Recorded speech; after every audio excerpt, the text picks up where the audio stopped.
एक और बड़ी खबर सामने आ रही है। राजधानी जयपुर से भाजपा की प्रदेश कार्य समिति की बैठक कल होगी लाडनू में आयोजित। आज शाम जैन विश्व भारती में होगी प्रदेश स्तरीय नेताओं की बैठक।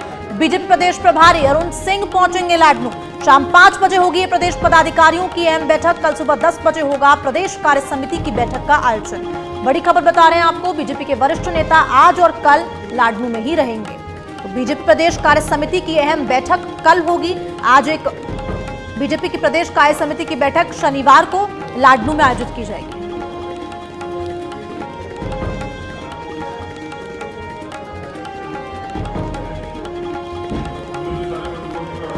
और अधिक जानकारी के लिए हमारे साथ लाडनू से लाइव जुड़ चुके हमारे संवाददाता अरविंद पालावत हमारे साथ। अरविंद, देखिए, कार्य समिति की बैठक कल आयोजित, कौन कौन इसमें शामिल रहने वाला है और क्या कुछ आगे रणनीति को लेकर चर्चा हो सकती है?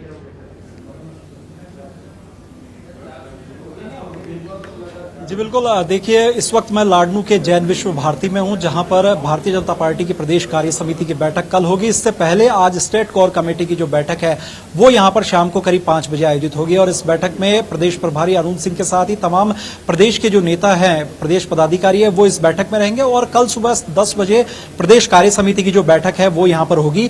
यहां पर बैठक में पहुंचने के लिए जो नेता है, प्रदेश पदाधिकारी है, उनके पहुंचने का सिलसिला है वो यहां पर शुरू हो चुका है। और CR चौधरी, जो पूर्व में केंद्रीय मंत्री, नागौर के सांसद भी रह चुके हैं, वो इस वक्त यहां पर पहुंच चुके हैं। CR चौधरी जी, क्योंकि नागौर उनका लोकसभा क्षेत्र रह चुका है। हालांकि पिछली बार भारतीय जनता पार्टी ने रालोपा के साथ अलायंस किया और ऐसी स्थिति में जब उन्होंने अलायंस किया तो उसके बाद में हनुमान बेनीवाल यहां पर जो है सांसद बने, लेकिन उसके बाद में कृषि कानूनों को लेकर के जब विरोध प्रदर्शन हुआ तो उसमें अलायंस जो है वो टूट गया और ऐसे में नागौर लोकसभा जो सीट है वो इस बार भारतीय जनता पार्टी के लिए खाली है। इसके साथ ही खींवसर की विधानसभा जो क्षेत्र है वहां पर भी अलायंस किया गया था, तो वो सीट भी भारतीय जनता पार्टी के लिए इस वक्त खाली है। तो ऐसे में नागौर में जब ये प्रदेश कार्य समिति की बैठक हो रही है तो अपने आप में बड़ी चीज इसलिए है क्योंकि 2 जो बड़ी सीट है वो यहां पर खाली है और एक पर जो सशक्त उम्मीदवार CR चौधरी जी, जो पूर्व में केंद्रीय मंत्री रह चुके, वो इस वक्त हमारे साथ है। चौधरी साहब, किस तरह की जो बैठक का आयोजन यहां पर होगा, कौन कौन नेता यहां पहुंचने वाले हैं? आज शाम को स्टेट कोर कमेटी और कल प्रदेश कार्य समिति की बैठक होगी।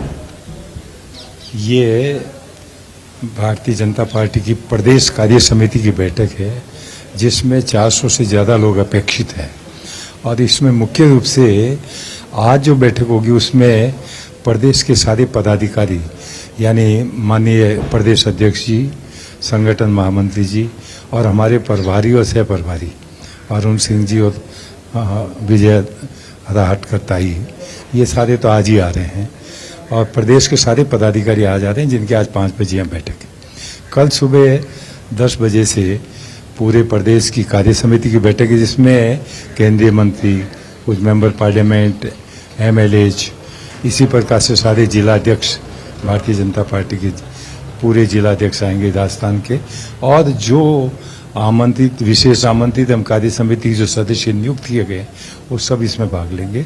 और ये बहुत अहम बैठक है क्योंकि चुनाव से पहले प्रदेश, वैसे हमारी ये हर 6 महीने में एक प्रदेश कार्य समिति की बैठक हो जाती है और इस बैठक क्योंकि चुनाव से पहले हो रही है, इस कारण से इसमें आगे की रणनीति के ऊपर भी बात करेंगे।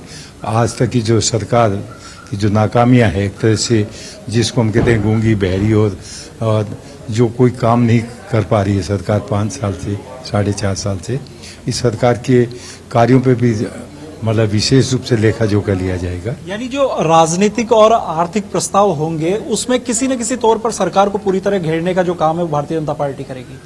आपने सही कहा है कि जब भी कार्य समिति की बैठक होती है, क्योंकि वर्तमान में राजस्थान के अंदर कांग्रेस सरकार है, कांग्रेस सरकार की जितनी असफलताएं हैं या लॉ एंड ऑर्डर के मामले में बिल्कुल ठफ जो हो गई है, एक तरह से निष्क्रिय सरकार है, उसके बारे में पूरा हमारा राजनीतिक प्रस्ताव होगा। आर्थिक प्रस्ताव के अंदर विशेष रूप से केंद्र सरकार की जो योजनाएं हैं और उनके तहत जो कार्य हो रहे हैं, उन कार्यों में यदि सरकार, राजस्थान सरकार नहीं काम कर पा रही, जैसे मान लो हर घर नल मय जल वाली है जिसमें करीब 36,000 करोड़ का बजट है राजस्थान के लिए, उसमें से अभी बहुत कम खर्च कर पाए हैं। तो इन सारे विषयों पर चर्चा होगी आर्थिक प्रस्ताव में, राजनीतिक प्रस्ताव में और विशेष पार्टी के आगे की क्या नीति रहेगी उन पे भी चर्चा होगी। चौधरी साहब, यहाँ पर आपसे एक चीज और जानना चाहूंगा, क्योंकि आरपीएससी के आप चेयरमैन रह चुके हैं और आरपीएससी को लेकर के ही सबसे ज्यादा जो हल्ला है वो इस वक्त बोला जा रहा है। खुद सचिन पायलट जो है अपनी ही पार्टी को घेर रहे हैं आरपीएससी को लेकर के।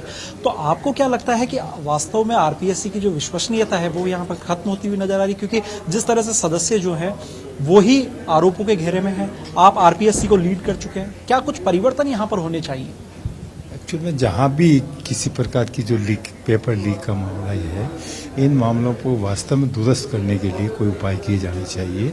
और मैं क्योंकि इस संस्था का चेयरपर्सन रहा हूँ, इस बारे में ज़्यादा मैं कुछ कहना नहीं चाहता हूँ गोपनीयता की बातें, तो इसलिए। और भी हर्षदा यहाँ पर और भी जो नेता हैं, अरविंद, इनसे एक मेरा प्रश्न है, इनसे जरा पूछिए कि जिस तरह से मंत्री सुभाष महरिया ने आज भाजपा का दामन फिर से थाम लिया है, कांग्रेस से इस्तीफा दे दिया है, इस पे क्या कहेंगे?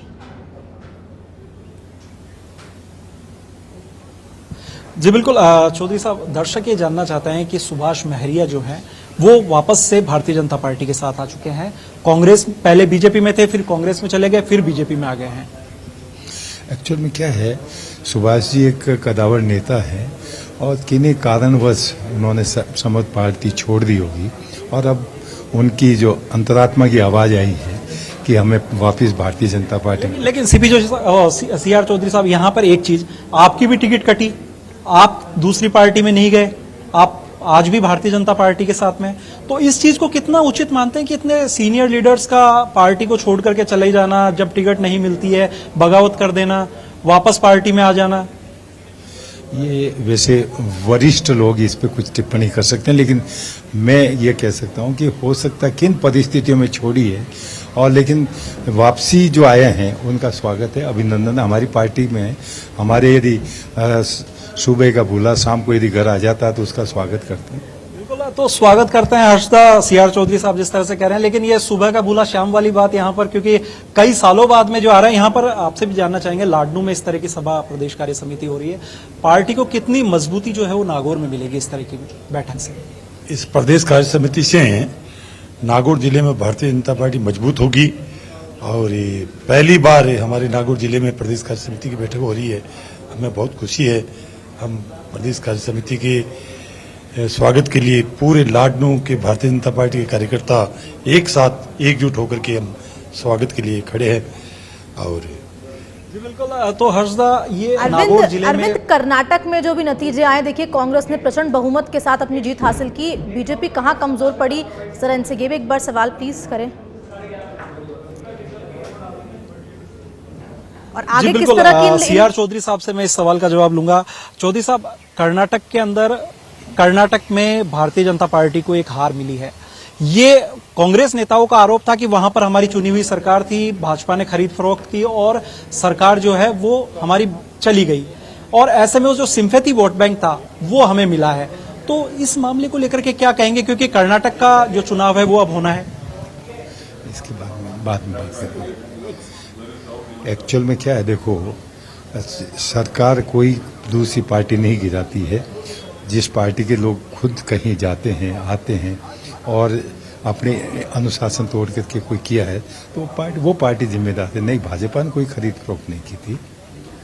आने वाले समय में राजस्थान में चुनाव है, इसको किस तरह से आप देखते हैं? सबसे निश्चित रूप से भारतीय जनता पार्टी के पक्ष में बहुत भारी बहुमत के साथ में जनता जिताएगी और भारतीय जनता पार्टी में जनता का पूरा विश्वास है। राजस्थान के अंदर, राजस्थान में कहीं कोई इवेंट बट नहीं है, भारतीय जनता पार्टी बहुत थम्पिंग मेजोरिटी से आएगी। बिल्कुल, तो हर्षदा, ये सीआर चौधरी साहब थे, पूर्व केंद्रीय मंत्री, जिन्होंने कहा कि भारतीय जनता पार्टी जो है वो पूर्ण मैंडेट के साथ में राजस्थान में अपनी गवर्नमेंट बनाएगी।